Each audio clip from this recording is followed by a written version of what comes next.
नमस्कार साथियों, हिंदी नेटशाला चैनल में आप सभी का पुनः हार्दिक अभिनंदन है। आज हम पढ़ रहे हैं गोस्वामी तुलसीदास कृत श्री रामचरितमानस का उत्तरकांड।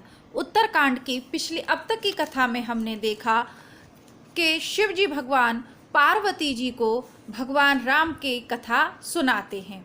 इसके बाद वह बताते हैं कि किस प्रकार यह कथा किस महापुरुष ने किसको सुनाई और उन्होंने कहाँ सुनी। तब शिव जी पार्वती जी को बताते हैं कि जब पिछले जन्म में जब वो सती थी और उन्होंने आत्मदाह कर लिया था, उसके बाद शिव जी चारों दिशाओं में बिना किसी उद्देश्य के भटक रहे थे। तब उन्होंने काकभुसुंडी को अन्य संत गणों को यह रामायण सुनाते हुए देखा। अब पार्वती जी के मन में संशय हुआ कि जब बड़े बड़े योगी, बड़े बड़े जो संत हैं, महात्मा हैं, उनका चित्त भी माया के द्वारा वशीभूत हो जाता है, फिर काकभुसुंडी जी कैसे पक्षी होकर, कौवे थे काकभुसुंडी जी, कौवा होकर कैसे श्री रामचरित पर इतना स्नेह, इतना प्रेम उनका कैसे है।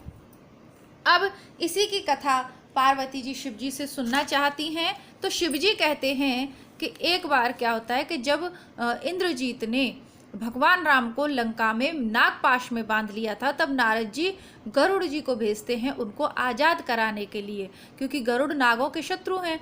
अब गरुड़ भगवान राम को आज़ाद तो करा देते हैं, लेकिन साथ ही उनके मन में संशय हो उठता है कि ये अगर सर्वशक्तिमान प्रभु हैं तो ये एक इस नागपाश में कैसे बंध गए, जबकि शेषनाग तो उनका आसन है, फिर ये नागपाश में कैसे बंध गए। अब आगे की कथा शिवजी पार्वती जी को सुनाते हुए कहते हैं कि अच्छा, जब ये गरुड़ जी के मन में संशय होता है तो ये नारद के पास जाते हैं। नारद ब्रह्मा जी के पास भेजते हैं, ब्रह्मा जी इनको शिव जी के पास भेज देते हैं।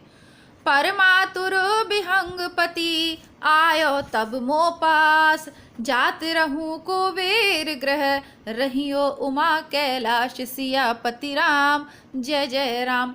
तब बड़ी आतुरता से पक्षीराज गरुड़ मेरे पास आए। हे उमा, उस समय मैं कुबेर के घर जा रहा था और तुम कैलाश पर थी। तेहि मम पद सादर सिरुनावा, पुनियापन संदेह सुनावा। गरुड़ ने आदर पूर्वक मेरे चरणों में सिर नवाया और फिर मुझको अपना संदेह सुनाया। सुनीता कर विनती मृदुवानी, प्रेम सहित मैं कहियो भवानी। हे भवानी, उनकी विनती और कोमल वाणी सुनकर मैंने प्रेम सहित उनसे कहा, मिलहु गरुड़ मार्ग में मोही, कवन भांति समझावो तोही। हे गरुड़, तुम मुझे रास्ते में मिले हो, राह चलते मैं तुम्हें किस प्रकार समझाऊं। तब ही होए सब संशय भंगा, तब बहुकाल करहि सत्संगा। सब संदेहों का नाश तो तभी हो जब दीर्घ काल तक सत्संग किया जाए। सुनिए तहा हरि कथा सुहाई, नाना भांति मुनिन जो गाई। और वहाँ सत्संग में सुंदर हरि कथा सुनी जाए, जिसे मुनियों ने अनेकों प्रकार से गाया है। और जेहि महु आदि मध्य अवसाना, प्रभु प्रतिपाद राम भगवाना। और जिसके आदि, मध्य और अंत में भगवान श्री रामचंद्र जी ही प्रतिपाद्य प्रभु हैं। नित्य हरि कथा होत जहाँ भाई, पठवहु ता सुनहु तुम जाई। हे भाई, जहाँ प्रतिदिन हरि कथा होती है, तुमको मैं वहीं भेजता हूँ, तुम जाकर उसे सुनो। जाहि सुनत सकल संदेहा, रामचरण होए अति हो अहि अति नेहा। उसे सुनते ही तुम्हारा सब प्रकार का संदेह दूर हो जाएगा और तुम्हें श्री राम जी के चरणों में अत्यंत प्रेम प्राप्त होगा। बिनु सत्संग न हरि कथा, तेहि बिन मोह न भाग। मोह गए बिनु राम पद, होए न दृढ़ अनुराग। सियापति राम, जय जय राम, मेरे प्रभु राम, राजा राम। सत्संग के बिना हरि की कथा सुनने को नहीं मिलती और हरि कथा के बिना मोह नहीं भागता और मोह के गए बिना श्री राम जी के चरणों में दृढ़ प्रेम नहीं होता। मिलहि न रघुपति बिनु अनुरागा, किए जोग तप ज्ञान विरागा।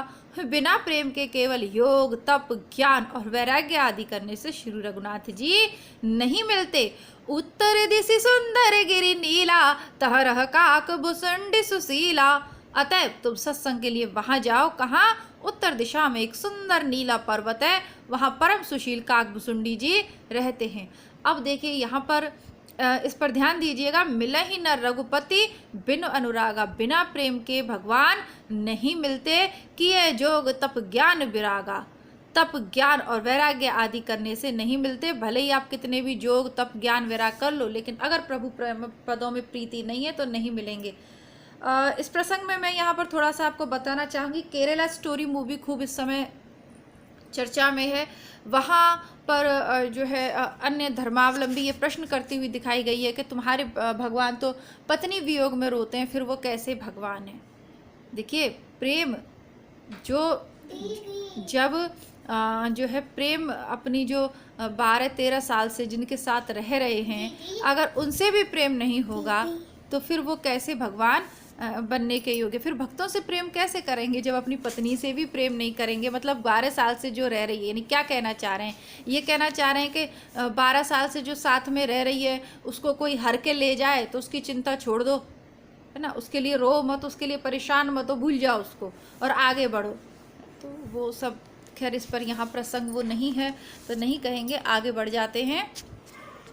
राम भगति पथ परम प्रवीणा, ज्ञानी गुण ग्रह बहुकालीना। वे राम भक्ति के मार्ग में परम प्रवीण हैं, ज्ञानी हैं, गुणों के धाम हैं और बहुत काल के हैं। राम कथा सो ही कहिए निरंतर, सादर सो नहीं विविध विहंगवर। वे निरंतर श्री रामचंद्र जी की कथा कहते रहते हैं, जिसे भांति भांति के श्रेष्ठ पक्षी आदर सहित सुनते हैं। अब नहीं बेटा, अपनी बोतल भर लाओ नीचे से मटके में से। तात सुनहु तहाँ हरि गुण भूरी, होय मोह जनित दुख दूरी। वहां जाकर श्री हरि के गुण समूहों को सुनो, उनके सुनने से मोह से उत्पन्न तुम्हारा दुख दूर हो जाएगा। मैं जब ते ही सब कहा बुझाई, चलो हरसि मम पद सिर नाई। मैंने उसे सब समझाकर जब कहा तो वह अर्थात गरुड़ जी मेरे चरणों में सिर नवाकर हर्षित होकर चल दिए। ताते उमान में समझावा, रघुपति कृपा परमु में पावा। हे उमा, मैंने उसको इसलिए नहीं समझाया कि मैं श्री रघुनाथ जी की कृपा से उसका मर्म भेद पा गया था। हो यकीन का बहु अभिमाना, सो खोवे चाह कृपा निधाना। उसने कभी अभिमान किया होगा जिसको कृपा निधान श्री राम जी नष्ट करना चाहते हैं। भगवान कभी अपने भक्तों को अभिमान नहीं होने देते। कछुते ही तेज पुनि में नहीं राखा, समझो खग खगही के भाषा। फिर कुछ इस कारण मैंने उसको अपने पास नहीं रखा कि पक्षी पक्षी की ही बोली समझते हैं। प्रभु माया बलवंत भवानी, जाहि न मोह कवन यस ज्ञानी। हे भवानी, प्रभु की माया बड़ी बलवती है, ऐसा कौन ज्ञानी है जिसे वह मोह ना ले। अर्थात बड़े बड़े ज्ञानियों को भी माया मोह लेती है।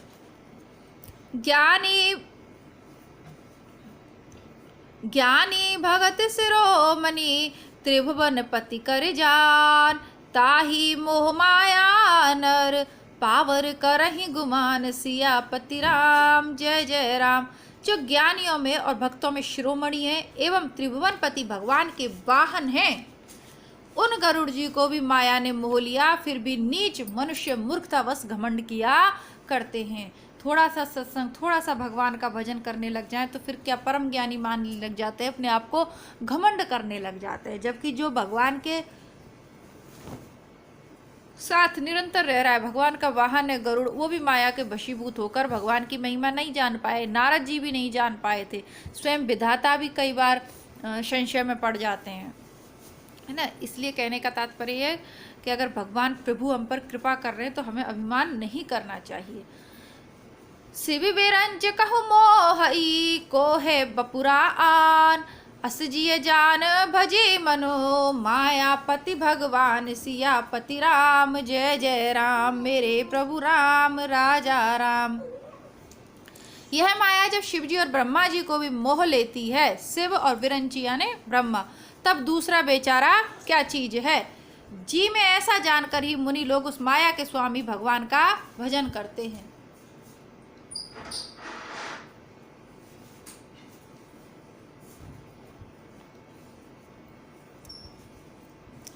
गयो गरुड़ जहाँ बसई भुसंडी, गयो गरुड़ जहाँ बसई भुसंडा, मति अकुंठ हरि भगति अखंडा। गरुड़ जी वहां गए जहाँ निर्बाध बुद्धि और पूर्ण भक्ति वाले काकभुसुंडी जी बसते हैं। देख शैल प्रसन्न मन भयो, माया मोह सोच सब गयो। उस पर्वत को देखकर गरुड़ जी का मन प्रसन्न हो गया और पर्वत मात्र यानी काकभुसुंडी और पर्वत मात्र के दर्शन से ही सब माया मोह और उनका सोच विचार जाता रहा, सब संशय जाते रहे। करी तड़ाग मंजन जल पाना, बट तर गयो हृदय हर्षाना। तालाब में स्नान और जलपान करके वे प्रसन्न चित्त से बटवृक्ष के नीचे गए। वृद्ध वृद्ध वृद्ध वृद्ध विहंग तह आए, सुने राम के चरित्र सुहाए। वहां श्री राम जी के सुंदर चरित्र सुनने के लिए बूढ़े बूढ़े पक्षी आए हुए थे। कथा आरंभ करे सोई चाहा, ते ही समय गयहु खग नाहा। काकभुसुंडी कथा आरंभ करना ही चाहते थे कि उस समय पक्षीराज गरुड़ जी वहां जा पहुंचे। आवत देख सकल खग राजा, हर्षि हुबायस सहित समाजा। पक्षियों के राजा गरुड़ जी को आते देखकर काकभुसुंडी सहित सारा पक्षी समाज हर्षित हो गया, यानी काकभुसुंडी जी थे वो भी हर्षित हुए और अन्य पक्षी जो निरंतर राम कथा का श्रवण करते रहते थे वह भी बहुत ही प्रसन्न हुए। अति आदर खगपत कर कीना, स्वागत पूछ सुआसन दीना। उन्होंने पक्षीराज गरुड़ जी का बहुत ही आदर सत्कार किया और स्वागत कुशल पूछकर बैठने के लिए सुंदर आसन दिया। करी पूजा समेत अनुरागा, मधुर वचन तब बोलयो कागा। फिर प्रेम सहित पूजा करके काकभुसुंडी जी अर्थात जो कौवे जी थे, काकभुसुंडी जी थे, वो मधुर वचन बोले। अब देखिए, आप जब पूरी रामचरितमानस अगर नहीं पढ़ना चाहते हैं तो इसके आगे के दोहे से लेकर कुछ दोहों तक संक्षिप्त में काकभुसुंडी रामायण है। यही आपको अलग से काकभुसुंडी रामायण के रूप में मिलती है, प्राप्त होती है। यह रामचरितमानस का जो अंतिम कांड है, उत्तरकांड, अंतिम कांड अर्थात 7वां कांड, 7 कांड है, 7वें कांडों में जो अंतिम कांड है उत्तरकांड, उसके अंतर्गत ये काकभुसुंडी रामायण दी हुई है। इसको भी संक्षिप्त रूप से पढ़ने पर ऐसा माना जाता है कि रामचरितमानस का पूर्ण फल मिलता है। यह कथा काकभुसुंडी जी ने गरुड़ का संशय दूर करने के लिए सुनाई थी। यदि किसी के भी मन में प्रभु के स्वरूप को लेकर, प्रभु की क्षमताओं को लेकर, प्रभु के को लेकर किसी भी प्रकार का संशय है तो फिर काकभुसुंडी रामायण का पाठ करना चाहिए। यहाँ से काकभुसुंडी रामायण प्रारंभ होती है, ये आपको अलग से भी बाजार में मिल जाती है। नाथ कृतारथ भयो में, तब दर्शन खगराज, आयस देहु सो